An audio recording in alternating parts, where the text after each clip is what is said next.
Hi, this is Tutor Nick P, and this is lesson 451.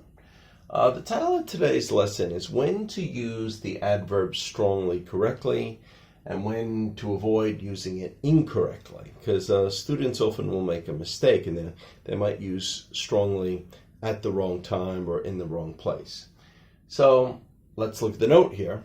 So don't use strongly with verbs of action, especially physical action. We could say that as a note. All right, and again here, the ones with the X, that's wrong, and the check, that's correct. So let's look at the first one. You are squeezing my hand too strongly. No. You should say you are squeezing my hand too tightly.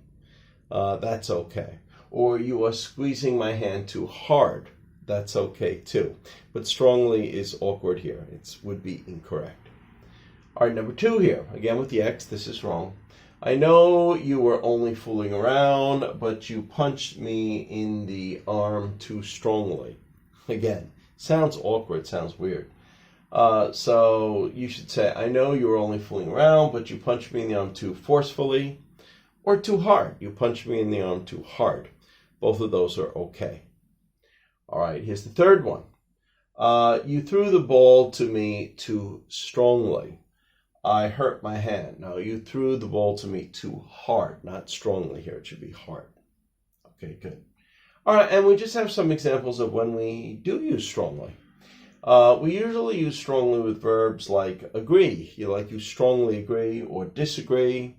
You strongly feel. You strongly believe. You strongly advise. You strongly recommend. So we often use it with these type of verbs. All right, so let's look at the first one. I strongly agree with your opinion. So I agree very much with your opinion. Or number 2, she strongly believes in her right to do it. So she has a very strong belief in this. All right, number 3 here.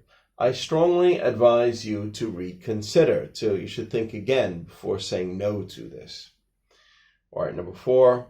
I strongly recommend you take the offer, meaning that's probably the best advice. You should take this offer in this situation. Okay, anyway, I hope you got it. I hope it was clear. I hope you have a better idea how to use strongly now. Thank you for your time. Bye-bye.